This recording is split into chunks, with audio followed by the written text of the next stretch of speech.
Bonsoir tout le monde, j'espère que vous allez bien. Là aujourd'hui, je fais cette vidéo, c'est pour pas que vous tombez dans la même galère que moi, que vous apprenez de mon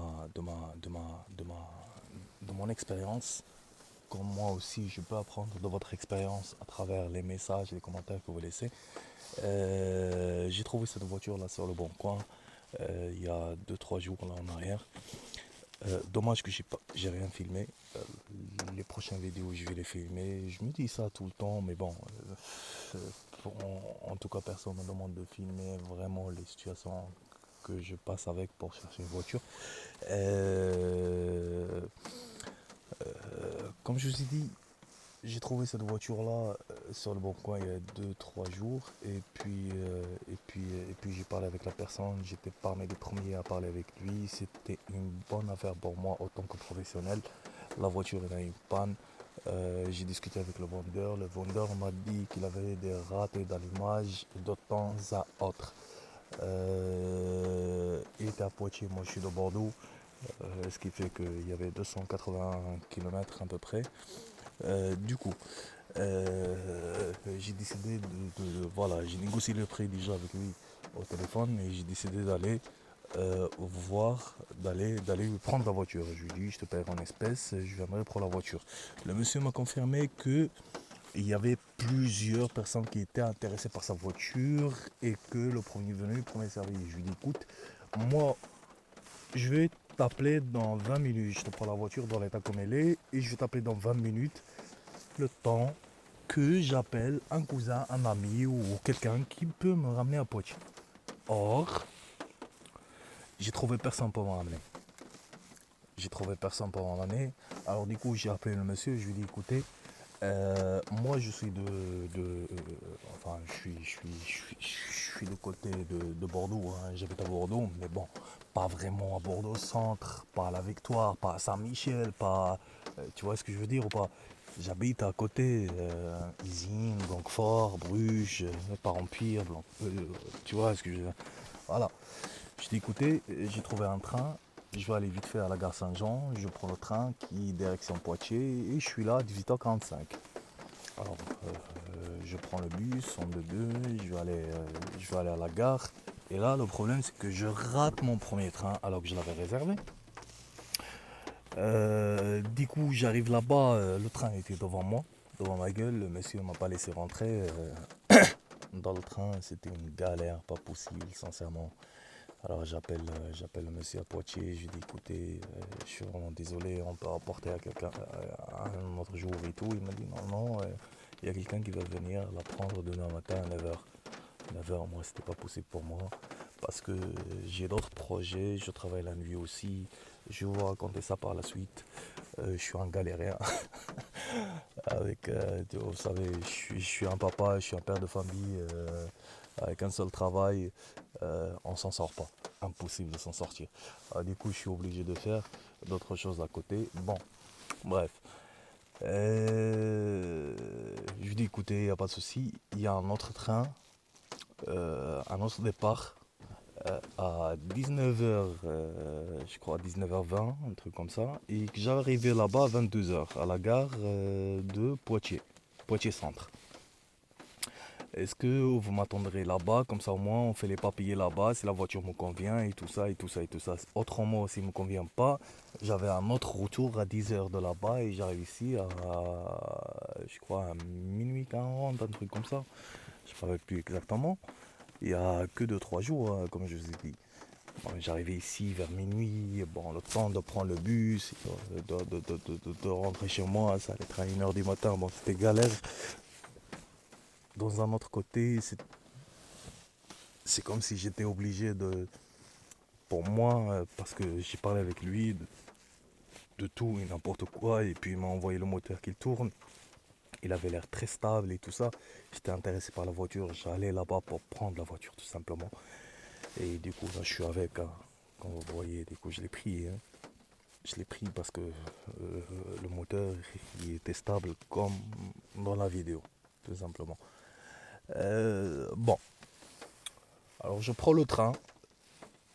J'arrive là-bas à 22h30, à 22h30, ouais, 22h30, ouais, 22h30, 23h, je m'en rappelle plus exactement.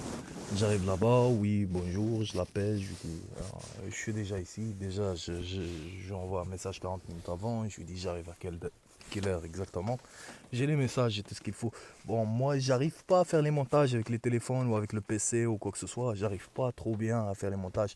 Mais si vous voulez que je vous fasse des montages pour vous montrer les horaires, les trucs, les salles ici, moi je suis brut en fait. Comme on dit, je suis quelqu'un qui, par exemple là, je suis en train de vous parler, il n'y a pas de coupure, il n'y a pas de montage, il n'y a pas de quoi que ce soit. Je vous dis ce qui s'est passé exactement. Bah, une fois je suis arrivé à Poitiers, j'appelle le monsieur, je lui dis bon je suis à Poitiers, il me dit écoutez monsieur, je vous envoie mon adresse, en sachant que je vais le payer en espèces, vous voyez ce que je veux dire, et que j'ai des liquides en moi, j'ai plus de 2000 € sur moi en espèces. Euh, il me dit, écoutez monsieur, je vous envoie mon adresse et venez. Je lui dis, vous pouvez pas venir. Il m'a dit, non, non, je peux pas venir. Je garde mes filles à la maison. Ma femme, elle est pas là, elle est malade. À l'hôpital, je sais pas quoi, je sais pas qui. Je dis, bon, ça arrive, c'est l'hiver. Tout le monde peut tomber malade. En plus, monsieur me paraît très très sincère. Il n'y a pas de problème, il n'y a pas de souci. Euh, bon, il me dit, vous prenez le 2B, je crois, je ne me rappelle plus exactement. Bon, il m'a donné l'adresse exacte. Et puis il m'a dit, c'est le 2B qu'il ramène ici, c'est à 5 minutes. Or, quand moi j'ai pris le 2B, j'ai fait 25 minutes. Et à chaque fois, mon frère, ma soeur, j'arrive dans un quartier, je dis, j'espère que c'est pas ici, tu vois. Tu vois ce que je veux dire? Je suis pas d'ici, j'étais mal à l'aise. Je me dis, on sait jamais, tu comprends ce que je veux dire? On sait jamais, on sait jamais. On sait jamais, il y en a un qui t'embrouille, ou tu vois ce que je veux dire ou pas? Et t'as du liquide en toi. C'est pas la première expérience comme ça. Mais celle-là, ça fait partie des expériences que j'ai passées, tu vois, en tant que acheteur, vendeur des voitures, réparateur, un peu, tu vois. Euh, on sait jamais. Et puis, à un moment donné, il m'arrête à l'arrêt où je devais m'arrêter. Et là, il fait tout nuit.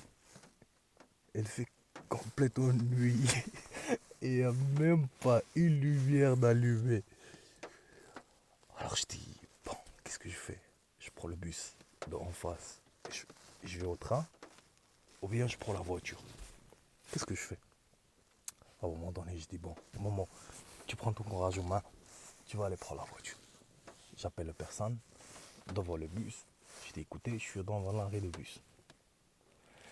Elle me dit, écoutez, je suis à 3 minutes. Bon, c'est vrai que la GPS m'a dit qu'il était juste à côté. Elle était à 3 minutes de l'arrêt de bus. Mais bon, même l'arrêt de bus, frère, il y a des poubelles partout. C'était un quartier, tu vois, un quartier enfermé. Et puis je dis à le mec, écoutez, bah, j'arrive. Alors je vais devant ça, son appartement, et là je lui dis écoutez, je suis là et tout ça et tout ça et tout ça. Il me dit écoute, je suis en train de faire manger la petite, j'arrive. J'arrive, donnez-moi 3 minutes. Or que moi j'attends pas 3 minutes, j'attends 15 minutes. Et à un moment donné, il y a des mecs qui passent avec leur voiture, des ordi, des trucs, musique à fond, ils font des tours autour de moi. Tu vois. Je me dis c'est quoi ce plan? C'est quoi cette magouille? En fait, c'était fait exprès. Le mec, il veut que je le paye en espèces. J'y vais là-bas parce que il sait qu'il va être payé en espèces et il sait qu'il y a de l'espèce en moi, sur moi.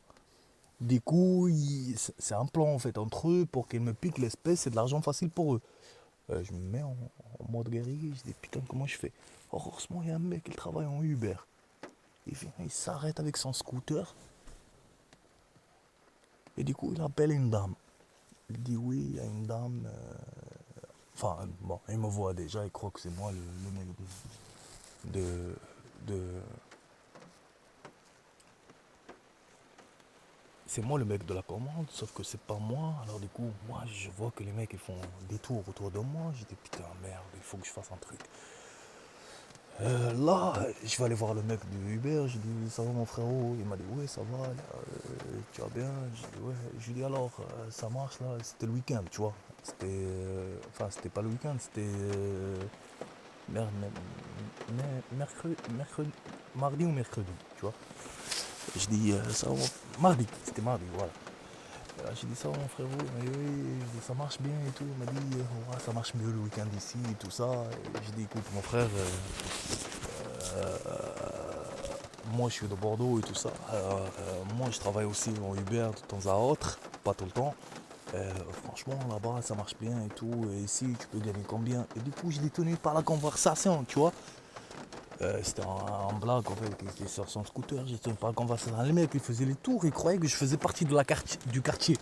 Ils savaient pas que lui c'était un Uber, moi j'étais un étranger, que je venais avec du liquide. Parce que moi je me suis fait des films, je croyais que ils étaient pour moi. Ou bien qu'ils allaient. Tu comprends ce que je veux dire? Sauf que en me voyant avec ce mec-là, bah, c'est comme si voilà, ils ont lâché l'affaire, j'ai lâché l'affaire, en sachant que quand il passait, bah, il ralentissait, musique à fond, et il me regardait par la fenêtre, tu vois. Moi ça me faisait flipper. Je disais comment je vais m'arranger avec eux. En vérité, comment. Mon argent, jamais je la laisse. Tu vois, je suis un père de famille, c'est l'argent de mes enfants aussi. Jamais. Jamais je la laisse. Moi, je suis pas quelqu'un qui va se faire, tu vois, écraser par des petits gamins parce qu'ils ont une envie ou je sais pas quoi. Mais je voulais pas tomber dans cette situation-là et ça me faisait peur et je flippais.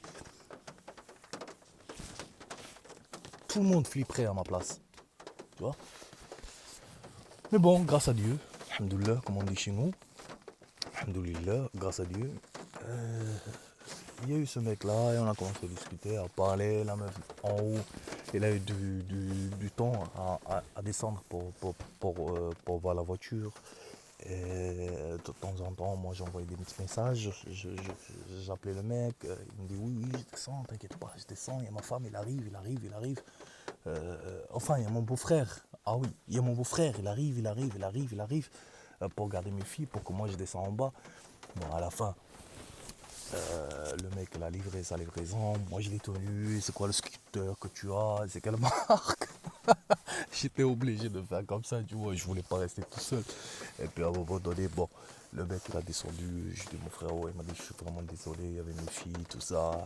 Le beau-frère il est venu pour rester avec eux, ma femme elle est à l'hôpital, parce que je sais pas ce qu'il avait, je sais pas ce qu'il m'a expliqué, bon. Il m'a ouvert la voiture, m'a donné la voiture, m'a dit voici la voiture. Alors je commençais à voir la voiture, tout simplement. Et puis là, il démarre le moteur. Tu vois, c'est une 508. Elle démarre le moteur. La voiture, elle était à demi-plein. Le moteur, il roule nickel. Il ralentit parfait. Pas de fumée, pas de quoi que ce soit. Et tu sais, moi je suis professionnel, alors je touche le moteur il est froid, ça veut dire qu'il n'a pas été démarré, pas de la journée, mais en tout cas il n'a pas été démarré tout simplement pendant un moment. Et du coup, je dis bon, la voiture là combien? On avait négocié le prix à un prix. Bon, j'ai descendu encore 300 € de plus, tu vois, pour lui prendre sa voiture. Et puis j'ai pris la voiture, je suis rentré avec. Et une fois, frérot, je tombe à ce niveau là, tu vois, sur la route, parce que j'avais pas de carte bancaire. J'avais que du liquide en moi. Et le liquide, il fallait que mettre, même le gasoil, il fallait que je mette en liquide. Et puis, moi de chez lui, j'ai fait le départ à 23h30. Ou oui, à 23h30 parce que je suis arrivé chez moi à 3h du matin presque. Et bah frère, qu'est-ce que je te dis? Une fois c'est arrivé là, la voiture il fallait la démarrer tous les 4 secondes. Et se mettait en mode dégradé. Et bloqué quand elle était en D. Et bloqué en troisième. Elle n'accélérait pas. Des fois il se mettait en mode dégradé même si c'était à fond, pied au plancher. Elle démarrait pas, elle avançait pas du tout. C'était une merde pas possible. C'était une galère pas possible. Je sais même pas comment j'ai fait pour rentrer jusqu'à Bordeaux. De Poitiers jusqu'à Bordeaux, je sais même pas comment j'ai fait pour rentrer. C'est la grâce de Dieu qui m'a fait rentrer jusqu'à ici. Alhamdoulilah, je suis rentré. Et puis aujourd'hui, je me retrouve avec une voiture récupérer l'essence. Une fois on est proche des réserves, envoyer au moteur allumé. Et quand on est aux réserves, bah, t'as tous les voyants ici qui sont allumés, tout simplement. Alors, on m'a dit que c'était la bobine. Je suis parti, j'ai acheté une bobine. Bon, là, vous voyez rien du tout. Je vais essayer d'allumer la lumière quand même. Là, on voit un peu. J'ai acheté une bobine à 41 €. Tu vois, bobine d'allumage, une pièce. On m'a dit c'est la bobine. J'ai acheté la bobine à 41 €. Sauf que la bobine n'a pas marché, tout simplement. N'a pas marché. Et j'ai acheté les 4 bougies aussi. Bon, les bougies, j'ai pas la facture ici. J'ai acheté les 4 bougies, je les ai changées. Avant la bobine, ça n'a pas marché. J'ai acheté la bobine, ça n'a pas marché. Parce que les autres bobines sont tous magnifiques. Et même celle-là, elle est magnifique parce que la voiture, en fait, elle roule pas à 4 pattes ou à 3 pattes ou je sais pas quoi. Non, elle roule normal, en fait. Le moteur est en normal, tu vois.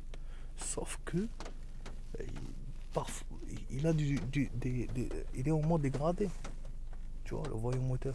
Alors, du coup, avec ma petite, avec ma petite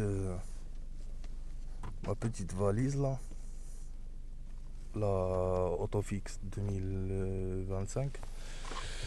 Je l'ai passé et puis j'ai fait les données réelles. Les données réelles m'ont dit que c'était la pompe. En fait, quand la voiture était à ralenti ou quand j'accélérais à 2500 tours par exemple, ou bien quand la voiture elle était éteinte, bah, je voyais que les choses, en fait la pompe à injection, il faisait pas son travail tout simplement. La pompe THP on appelle ça. Il faisait pas son travail. Alors du coup j'ai sorti la pompe THP, complètement je l'ai démonté. C'est dommage que je fais pas tous les vidéos, tu vois, je prends pas tout ça en vidéo. Mais euh, tout ça, tout dépend de vous quand même parce que moi j'aime bien être encouragé, j'aime bien qu'on m'encourage, qu'on me dit oui c'est bien, ça nous aide pas ou quoi, tu vois. Et voilà, c'est pour ça en fait, je sais pas, parce que je me dis bon, je suis dans ma galère et quand je suis dans ma galère, bah, je suis à fond et puis je pense à rien, sauf bien sûr, euh, j'ai l'impression que ça va aider personne, que les gens ils s'en foutent, tu vois, et que ça va pas les avancer, le fait de leur montrer mes galères de voiture ou de ça ou de ci. Pourtant, c'est la galère de vie que je vis. Moi, je suis un père de famille, comme je vous ai dit. Mais bon, c'est pour ça que je ne les ai pas filmés. Mais si ça peut vous aider, les vidéos, d'acheter une voiture, mes galères de A à Z, de tout ça, euh, je peux tout filmer. Je peux tout filmer, bien sûr. En tout cas, moi, je vous ai raconté cette histoire-là de cette voiture avec le liquide en espèces dans ma poche. Et puis, le train que j'ai raté, Bordeaux-Poitiers. Et puis, j'ai pris le deuxième train et je suis arrivé en retard là-bas. Le mec me demande de prendre un bus, alors je me retrouve dans une quartier, dans une quartier vraiment où il n'y avait même pas une seule lumière, tu vois. Et puis voilà, et puis j'ai flippé, sincèrement, j'ai flippé. Mais à la fin, bon, j'ai trouvé la solution et je sais comment réagir. Et j'ai su garder mon calme. Et ça, c'est une expérience que moi, je vous ai racontée. C'est une expérience vraiment réelle qui m'est arrivée avant-hier et qui m'arrive tout le temps. L'autre fois, je me suis retrouvé à Paris. Enfin, c'est des expériences que je vous raconte qui peuvent vous aider. Et, et moi, voilà, je veux que ça. Je veux partager mon expérience avec vous. Et je veux aussi que vous partagez vos expériences avec moi afin que vous m'aidiez. Parce que moi, c'est mon travail de toute façon. Et je suis confronté à faire des trucs comme ça tous les jours, tous les jours, tous les jours, tous les jours, tous les jours, tout simplement. Je ferai une suite de vidéos pour cette voiture de merde. Comme il dit mon fils, merde. Tu vois. On va se retrouver pour une prochaine vidéo. Pour se débarrasser de ce putain quand même de voyant et de ce problème là gasoil, enfin il pue l'essence, c'est un moteur THP bien sûr, PSA, mais bon, c'est pas comme certains me disent, c'est le cousin de le PureTech, le 1 litre 2, non, ça c'est PSA, l'autre c'est PSA, on est bien d'accord, sauf que celui-là c'est un PSA qui a été conçu avec BMW, tu vois, qui a été conçu avec BMW, il est beaucoup plus performant, il est beaucoup plus amélioré, et il est beaucoup plus magnifique ce moteur-là. Il faut pas confondre, il faut pas mélanger les choses. Ok, demain on se retrouve dans la prochaine vidéo, on se retrouve pour que je puisse vous montrer tout simplement comment ça va être tout simplement. Est-ce que je me suis fait avoir ou est-ce que je l'ai réparé cette voiture? Tu vois, il se peut que je me suis fait avoir comme un bébé. Oui, il se peut que ce soit autre chose, peut-être un injecteur. Qui sait? Peut-être juste un câble qui déconne, peut-être une lingère, peut-être. On verra de toute façon tout ça, la prochaine vidéo qui va pas tarder à tomber, euh, pour vous montrer la suite de mes galères et j'espère quand même la réparer et, et qu'elle passe bien en contrôle technique, que je puisse au moins gagner un petit billet dessus, la vendre et gagner un petit billet dessus, pas la vendre à perte parce que vendre à perte, on en a marre. Bon mes amis, en tout cas merci beaucoup d'avoir regardé cette vidéo et à la prochaine Inch'Allah.